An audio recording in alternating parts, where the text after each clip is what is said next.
రావణనే వ్యక్తి సామాన్య వ్యక్తి నోట్లో ఏం పెట్టుకున్నామని చాలా సందర్భాల్లో చాలా మందిలో మాట్లాడారు. ఒక Andhra Pradesh deputy chief minister Shri Pawan Kalyan గారి కోసం అట్లా మాట్లాడడం చాలా తప్పు. పవన్ కళ్యాణ్ గారు ఎక్కడ కూడా ఖచ్చితంగా ప్రశ్నించే వ్యక్తి 100%. ఖచ్చితంగా ప్రజల కోసం పోరాడే వ్యక్తి పవన్ కళ్యాణ్ గారు. శిక్షలు అనుభవిస్తారు, శిక్షలు ఖచ్చితంగా అనుభవిస్తారని భావిస్తాను. ఒకసారి కోపం అంతాడు, ఒకసారి కమ్మంతాడు, ఎల్లెల్లో పేర్లు పెట్టుకుంటాడు. అవసరమా నీకు? సమాజానికి పట్టిన చీడ పురుగులను సపోర్ట్ చేయడంలో వైసీపీ పార్టీ ముందు. దేశ ద్రోహండాడు 100 కోట్ల మంది భారతీయుల 100 కోట్ల మంది హిందువుల మనోభావాలు దెబ్బకొడుతూ, హిందూ దేవతాదేవులను దూషిస్తూ, ఇష్టాన్రీతిగా మాట్లాడుతూ, ఎంత మాట పడితే అంత మాట పడుతూ, నా కొడకల్లారా, ఆ కొడకల్లారా, ఈ కొడకల్లారా అని హిందువులను తిడుతూ జగన్మోహన్ రెడ్డికి బానిస కుక్కలా తయారయ్యాడు. పవన్ కళ్యాణ్ నేను హిందువుని అని ఆయన మొత్తుకుంటా ఆయన మీద అందరూ ఏడుస్తాను. ఇంకో మాట చెప్పాలంటే ఆయన వచ్చే పెట్టిండా సనాతన ధర్మమే, మరి ఆయన వచ్చే పెట్టిండా? పవన్ కళ్యాణ్ నీ నోట్లంటే ఆయన నోట్లో కాదు, ఆయన నోట్లో నీ నోట్లనే పెట్టుకో. మన హిందువుల జోలికి ఎవరు వచ్చినా వాళ్ళని నేనేం చెప్తాను, ముక్కలుగా నరగాలి. మన హిందువుల జోలి, మన హిందువుల పేరు, మన హిందువుల బిడ్డ మీద, భాష మీద, దేని మీద వేసినా వాళ్ళ నాలుక కట్ చేయండి. తెలంగాణ బిడ్డలే కానీ, ఆడోళ్ళే కానీ, మగోళ్ళే కానీ. వీళ్ళు అరెస్ట్ చేయడం మీద తప్పుకోదు. ఎట్లా భావిస్తారంటే కనుక రావణనే వ్యక్తి సామాన్య వ్యక్తి నోట్లో ఏం పెట్టుకున్నామని చాలా సందర్భాల్లో చాలా మందిలో మాట్లాడారు. ఒక Andhra Pradesh deputy chief minister Shri Pawan Kalyan గారి కోసం అట్లా మాట్లాడడం చాలా తప్పు. ఈ రోజున 4 బెయిల్ 3 బెయిల్ అని పక్కన పెడితే కనుక ఇంకొక 20 బెయిల్ కూడా రాకూడదు. ఎందుకంటే వీళ్ళ మధ్యన స్విచ్ పెట్టే విషయాలు వస్తాయి. ఈ రోజున నిజంగా తెలుగు ప్రజల మధ్యన మరి వైఎస్ఆర్సీపీ కాంగ్రెస్ పార్టీ అధినేత ఇచ్చాడా, ఇంకెవరిచ్చారా, ఈ మొత్తం మంది తెలియదు రావణకి. పవన్ కళ్యాణ్ ఎక్కడే కానీ ఒక క్యాస్ట్ గురించి కానీ ఒకటి తిట్టలేదు. సో మరి ఇతను తిట్టి పవన్ కళ్యాణ్ చేసిందే నేను చేస్తున్నాను అంటాను, ఎంతవరకు కరెక్ట్?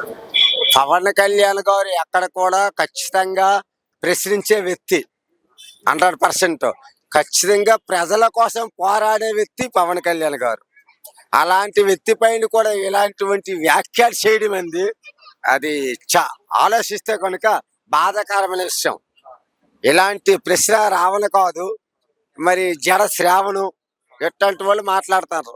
కానీ ఇది కరెక్ట్ కాదు. ఎందుకంటే కనుక నిజంగా సమాజం వెళ్తుంది, ఎటువైపు వెళ్తుంది. దయచేసి మీరు మానుకోండి. ఖచ్చితంగా శిక్షలు అనుభవిస్తారు, శిక్షలు ఖచ్చితంగా అనుభవిస్తారని భావిస్తున్నా. జోసఫ్ అయితే రావణ్ పేరు మార్చుకున్నాడు. ఎందుకన్నా మార్చుకున్నాడు? తెలుగు పేరు. ఒకసారి సౌదరి అంతాడు, ఒకసారి కోపం అంతాడు, ఒకసారి కమ్మ అంతాడు. అంతే. ఉదాహరణకి ఎల్లెల్లో పేర్లు పెట్టుకుంటాడు. అవసరమా నీకు? నువ్వు ఎట్లా బతకాలా? మానవత్వంతో బతకాలా. అవన్నీ పోయి శ్వాసనాలకు వచ్చింది, ఎట్టా వచ్చింది పేరు?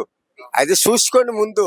ఫస్ట్ ఆఫ్ ఆల్ మీరేం చేయాలనుకుంటే కనుక ప్రభుత్వం వైఫల్యం ఉంటే కనుక ఖచ్చితంగా ఖండించండి.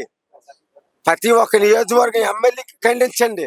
తప్పితే కనుక అది చేసినావా, ఇది చేసినావా, అది పెట్టుకున్నావా, ఇది పెట్టుకున్నావా, తప్పు. పవన్ కళ్యాణ్ ఒక మీటింగ్ లో ఏదో అప్పుడు ఎప్పుడో చెప్పుదో కొట్టాడు, నేను పవన్ కళ్యాణ్ చేసి బూతులు చెప్తాను అన్నారు. సో పవన్ కళ్యాణ్ చాలా మంది హెల్ప్ చేశాడు. ఇతను ఎంతమంది హెల్ప్ చేశాడు? ఈయనేం చేశాడు? ఒక్కడ కూడా చేశాడా? అదే నేను చెప్తాను. పవన్ కళ్యాణ్ త్రోలో ఒకవేళ కోపం వస్తే చెప్పు తీసి కొడతాను కొడకల్లారా అనొచ్చు, తప్పులేదు. ఎందుకంటే ఆయన సమాజ సేవ చేస్తాడు కాబట్టి. నువ్వేం చేసినావు? నీ పక్కనున్న మనిషికి హెల్ప్ చేసినావా? నీవు పక్కనున్న మనిషికి రూపాయి ఇచ్చినావా? అది చేయలేదు, ఇది చేయలేదు. నీకు ఎందుకబ్బా ఈ మాటలు? దయచేసి ఇలాంటి వాళ్ళు మాట్లాడొద్దు. ఖచ్చితంగా శిక్ష అనుభవిస్తారు, మరింత అనుభవిస్తారు. నీలాంటి వాళ్ళు కాదు, ఇంకెంతమంది అయినా సరే తప్పుడు మాట్లాడితే అనుభవిస్తారు. సమాజానికి పట్టిన చీడ పురుగులను సపోర్ట్ చేయడంలో వైసీపీ పార్టీ ముందుంది. ఎంత అన్యాయం చూడండి. ఈ జోసెఫ్ అనేటటువంటి ఈ వ్యక్తి మన దేశాన్ని కించపరుస్తూ, హిందూ మతాన్ని కించపరుస్తూ, హిందూ దేవతా దేవుళ్ళని కించపరుస్తూ ఇష్టానురహితంగా చెలరేగిపోయి ఏదో సోషల్ మీడియా పెట్టుకుని ఇష్టానురీతిగా చెలరేగిపోయి నోటికి ఎంత మాట వస్తే అంత మాట మాట్లాడుతూ చెడుపురుగులా తయారైనటువంటి జోసఫ్ని ఈ వైసీపీ పార్టీ ఎలా సపోర్ట్ చేస్తుందో నాకు అర్థం కావట్లా. దేశ ద్రోహండాడు. 100 కోట్ల మంది భారతీయుల 100 కోట్ల మంది హిందువుల మనోభావాలు దెబ్బకొడుతూ హిందూ దేవతా దేవుళ్ళను దూషిస్తూ ఇష్టానురీతిగా మాట్లాడుతూ ఎంత మాట పడితే అంత మాట పడుతూ నా కొడకల్లారా ఆ కొడకల్లారా ఈ కొడకల్లారా అని హిందువులను తిడుతూ ఇంతలా గందరగోళం సృష్టిస్తూ విషబీజాలు నాటుతున్నటువంటి ఈ జోసఫ్ని ఖచ్చితంగా కఠినంగా శిక్షించాల్సింది పోయి తిరిగి వాళ్ళకి సపోర్ట్ చేస్తానంటే ఎంత నీచ సంస్కారం చూడండి వైసీపీ పార్టీ. జగన్మోహన్ రెడ్డికి బానిస కుక్కలా తయారయ్యాడు. నిజంగా ఎవడైనా సరే ఒక మతాన్ని కానీ ఒక కులాన్ని కానీ ఒక ప్రాంతాన్ని కానీ విమర్శిస్తూ మాట్లాడితే వాడు ద్రోహే, ఖచ్చితంగా దేశ ద్రోహే. కాబట్టి వేళ 14 రోజులు రిమాండ్ విధించారు. చాలా సంతోషం. ఎందుకంటే ఇలాంటి చీడ పురుగులు సమాజంలో ఉండకూడదు. మనిషిగా పుట్టామంటే బాధ్యత ఉండాలా, దేశం పట్ల బాధ్యత ఉండాలా, దేవుళ్ళ పట్ల బాధ్యత ఉండాలా, మతాల పట్ల బాధ్యత ఉండాలా, మనుషుల పట్ల బాధ్యత ఉండాలా. మనిషిని మనిషిగా గౌరవించడం నేర్చుకోవాలి మనిషి పుట్టిన ఎవడైనా కానీ చరిత్రహీనులుగా మారిపోయి డబ్బుల కోసము ఎవడో ఇచ్చేటటువంటి చిల్లర కోసం ఇష్టానురీతిగా దేశాన్ని కించపరచడం, మతాలను కించపరచడం, అలాగే మనుషుల్ని కించపరచడం, ఈ రకంగా తయారైపోయాడు జోసెఫ్ అనేవాడు.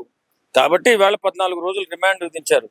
ఎవరైనా సరే గుర్తుపెట్టుకోవాల్సింది ఏంటంటే మతాల పట్ల గొడవలు, కులాల పట్ల గొడవలు పెట్టుకున్నట్లయితే దేశంలో ఇబ్బందులు ఎదురయ్యి దేశ అభివృద్ధి ఆగిపోయే అవకాశం ఉంటుంది. కాబట్టి ఇలాంటి నీచులు, నికృష్టులు, దౌర్భాగ్యులు, వెధవలు ఉన్నటువంటి ఈ చీడ పురుగుల్ని ఖచ్చితంగా కట్టడి చేయాల్సిన బాధ్యత పోలీస్ డిపార్ట్మెంట్కు ఉంది, అలాగే ప్రభుత్వానికి కూడా ఉంది. కాబట్టి జోసెఫ్ని అరెస్ట్ చేయడంలో తప్పు లేదండి. ఆయన ఎంత ఘోరంగా మాట్లాడాడు, ఎంత అన్యాయంగా మాట్లాడాడు, ఎంత అన్యాయంగా మాట్లాడుతున్నాడు. ఒకరి నమ్మకాన్ని కొట్టడం, ఒకరు నమ్మిన సిద్ధాంతాన్ని తప్పుగా చూపించి మాట్లాడడం. ఆయనకి ఏదో చిన్న యూట్యూబ్ ఛానల్ ఉంది, ప్రశ్న అంటే అది ప్రశ్నించడం అంట. బూతులు తిట్టడం కూడా ప్రశ్న అవుతుందా? నాకు అర్థం కాదు. ప్రశ్నించడం అంటే ప్రజల పట్ల బాధ్యతగా ప్రభుత్వాన్ని ప్రశ్నించాలి. జరుగుతున్న అభివృద్ధి మీద ఏదైనా తప్పులుంటే ప్రశ్నించాలా. ఇచ్చిన హామీలు ఇవ్వకపోతే ప్రభుత్వాన్ని ప్రశ్నించాలి. అంతేగాని నా కొడకల్లారా నీ కొడకల్లారా ఇదా సాంప్రదాయం. ఇలాంటి సన్నాసిని ఖచ్చితంగా కట్టడి చేయాలి. ఇలా చెడపురులు ఇంకా ఉన్నారు 2-3. వాళ్ళందరినీ కూడా కట్టడి చేసి మతాల మధ్య చిచ్చు పెట్టకుండా ఉంటే మన దేశం ఈ అద్భుతమైన ప్రగతిలో ముందుకెళ్తున్న దేశాన్ని కులాలుగా విడగొట్టి, మతాలుగా విడగొట్టి, ప్రాంతాలుగా విడగొట్టి వాళ్ళు ఆ మంటలో చలిగాచుకోవాలని చూస్తున్న ఇలాంటి నికృష్టమైనటువంటి చండాలమైనటువంటి మనస్తత్వం ఉన్న వ్యక్తుల్ని చెప్పుతో కొట్టి ఖచ్చితంగా బుద్ధి చెప్పవలసిన అవసరం ఉంది. అలాగే ప్రభుత్వాలు, పోలీసులు వీళ్ళని కట్టడి చేయాలి. లేకపోతే దేశం అభివృద్ధి ఆగిపోతుందండి. మనుషుల్లో విష సంస్కారం ప్రబలిపోయి ఒకరి పట్ల ఒకరు ప్రేమాభిమానాలు తగ్గిపోయి గొడవలు ఎక్కువగా పెట్టేసుకుని దేశమే గందరగోళంలో పడిపోయే ప్రమాదం ఉంది. కాబట్టి ఇలాంటి నికృష్టమైన ఈ వ్యధవల్ని ఖచ్చితంగా కట్టడి చేస్తేనే మన దేశానికి శాంతి, సౌభాగ్యం.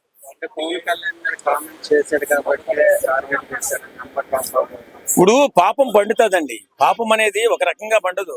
పాపం అనేది ఎలా పండుతుందంటే ఇవి ఒకసారికో 2 సార్లకో అలా కాదు కదా. హిందూ మతాన్ని ఏ విధంగా తూలనాడాడో నాకు తెలుసు. మనం చూస్తూనే ఉన్నాం సోషల్ మీడియాలో.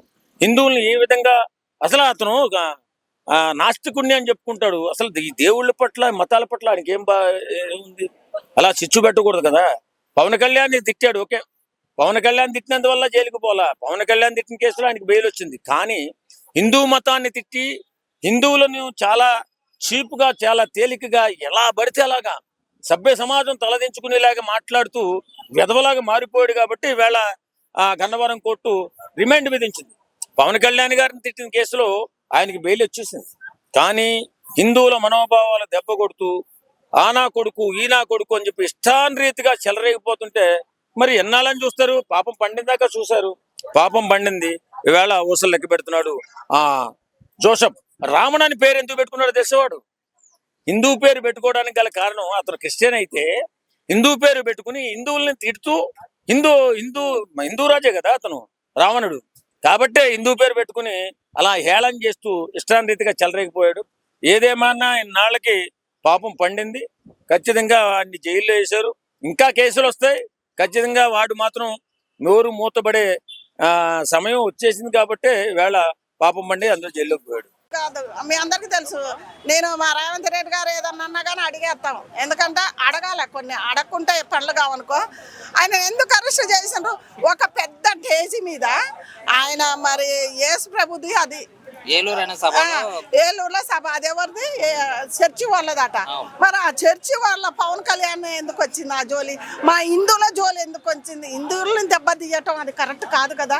పవన్ కళ్యాణ్ ఒక నేను హిందువుని అని ఆయన మొత్తుకుంటే ఆయన మీద అందరు ఏడుస్తారు. ఇంకో మాట చెప్పాలంటే ఆయన వచ్చే పెట్టిండా సనాతన ధర్మమే, మరి ఆయన వచ్చే పెట్టిండా అంటే ఇంకా పవన్ కళ్యాణ్ వచ్చినాక ఎక్కువ దాని మీద ఫాలోయింగ్ ఎక్కువ, దేవతల మీద దేవుళ్ళ మీద ఎక్కువ పెట్టిండు ఫోకస్. ఇలా ఉండాలి మన దేశం, మన భారతదేశం. నిజంగా భారతదేశం అంటే ఒక కట్టుబొట్టుతోటి ఉన్నది, మన దానికి ఒక పేరుంది. మరి అది ఆయన మాట్లాడిండు. ఆయన మాట్లాడింది మనం ఎలా తప్పు పట్టాలి? మీరు ఆయన గురించి పవన్ కళ్యాణ్ నీ నోట్లే అంటే ఆయన నోట్లే కాదు, ఆయనంటే నీకు నిజంగా పురుగులు పడిపోతావు. నేను చెప్తున్నా. ఎందుకంటే ఆయన నోట్ల నీ నోట్లనే పెట్టుకో. మా హిందువుల్ని దెబ్బ తీసినప్పుడు ఆయన జైలు ఏదేసినా ఒకలా ఈడ తప్పించుకుంటాడు, అక్కడ తప్పించుకోలేడు వాడు. మళ్ళీ బెయిల్ ఇచ్చింది. అయితే బెయిల్ ఇచ్చిన తర్వాత ఇంకో కేసు మీద ఆయనని మళ్ళీ జైల్లో వేయడం జరిగింది అనమాట. అయితే ఇలాంటి ఎన్నో ఉన్నాయి కదా. ఇప్పుడు ఒకళ్ళని పట్టకపోయారంటే కారణం లేని ఏ పోలీసులు కూడా పట్టకపోవద్దు. మనమే పోలీసు వాళ్ళని అడుగుతున్నాం. ఇది ఇలాంటి అన్యాయం జరుగుతుంటే ఎందుకు మాట్లాడలేదు అని మనం అడుగుతున్నాం. మనం అడుగుతున్నాం కాబట్టి ఏ అన్యాయం జరిగినా పోలీసు వాళ్ళు అక్కడ ఉండాలా. శిక్ష నేనైనా ఎవరైనా ప్రతి వాళ్ళకు తప్పు చేసిన వాళ్ళకు శిక్ష వేసి వాళ్ళకు ఒక్కసారి పోలీసు వాడి దెబ్బేదో చూపిస్తే అన్నీ చదువుకనుకుతాయి. ఇది ఒక్కటే కాదు, అన్నీ కూడా రోడ్డు మీద ఒక పిల్లని చూడాలంటేనే ఉచ్చబోసేటట్టు ఉండాలి. ఎందుకంటే పోలీసు వాళ్ళదే కదా. ఇప్పుడు ఎక్కడనో ముఖ్యమంత్రులు ఎవరెవరో ఉంటారు, భయపడి బతికేది మనం. భయం అంటే పోలీసు వాడు వస్తుంటే అమ్మ వస్తుండ్రని మీ మగ పిల్లలే కానీ ఆడ కూతుర్లే కానీ అని కొన్ని రోజులు బతకగలిగితే అలాంటివి. కానీ వాడు మన హిందువుల్ని దెబ్బతీసిండు, మన హిందూ భావాల మీద వాడు దెబ్బతీసిండు. అందు గురించే పవన్ కళ్యాణ్ మీద వాడు ఏడవంది అసలు ఉండడు. పవన్ కళ్యాణ్ మీద ఏడిసిన నేను ఇందాక చెప్పిన కదా, ఇక్కడ ఏదో ఒకటి బెయిల్ మీద వచ్చినా కానీ శిక్ష అన్నది ఎక్కడో ఒక్కడ ఉంటుంది. ఆయన ఎందుకంటే ఆయన వాడు హిందువు ఎట్లయితాడయ్యా? మన హిందువులనే తిడుతాండే, హిందూ దేవతల మీదనే వాడు ఒక మచ్చ ఎత్తుంటే వాడు హిందువు అని మనం ఎట్లా అనుకుందాం? వాడు హిందువేనా? వాడు మాట్లాడుతుంటే ఆయన ముఖం చూసినా ఒక అడవిలో ఒక రాక్షసి లాగా అనిపిస్తుంది ఆయన ఫేస్ కట్టే. ఆయన నిజంగా చెప్తున్నా. ఎందుకంటే నువ్వు చర్చిలో ఉన్న ఏ దేవుడు ఇప్పుడు యేసు ప్రభుని మీ ఎక్కిరితామా? ఎవరు దేవుడైనా ఏ దేవుడైనా రాయికి బొట్టు పెట్టినా దేవుడే అనుకుంటాం మనము. అందుకే మనం ఏ దేవుడిని మన వాళ్ళు అనొద్దు, వాళ్ళతో అనిపించుకోవద్దు. మన దేవుళ్ళు అంటే ఊరుకోవద్దు. ఒకటే మన దగ్గర ఉంది తెలంగాణ కానీ ఆంధ్ర కానీ. మన హిందువుల జోలికి ఎవరు వచ్చినా వాళ్ళని నేనేం చెప్తాను, ముక్కలుగా నరగాలి. మన హిందువుల జోలి, మన హిందువుల పేరు, మన హిందువుల బిడ్డ మీద భాష మీద దేని మీద వేసినా వాళ్ళ నాలుక కట్ చేయండి. తెలంగాణ బిడ్డలే కానీ ఆడోళ్ళే కానీ మగోళ్ళే కానీ. నేను మీ నుంచి కోరుకునేది అదే. ఇలాంటి కొంతమంది సపోర్ట్ చేస్తా ఉన్నారు. వాళ్ళకి ఏం చెప్తారు? సపోర్ట్ చేసిన వాళ్ళని కూడా జైల్లో పడేస్తారు.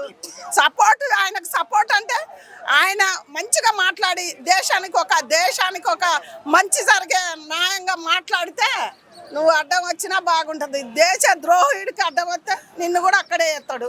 అవును కదా.